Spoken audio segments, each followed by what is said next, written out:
Please sir వదిలేండి sir. Hello sir మీరు మొన్న ఒకటి ఫాలో అవ్వమని చెప్పారు కదా, వాడిని ఇక్కడ 3 టౌన్ వేస్తే పట్టుకున్నారు సార్. అవునా? ఏదో గొడవ అవుతున్నట్టుంది సార్. సరే నేను చూసుకుంటా. ఓకే సార్, అలాగే సార్.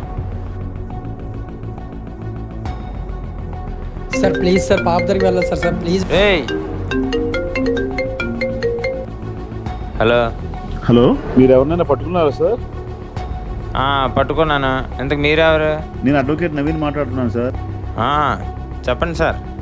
మీరు ఎవరిని పట్టుకున్నారో మీకు తెలియదు సార్.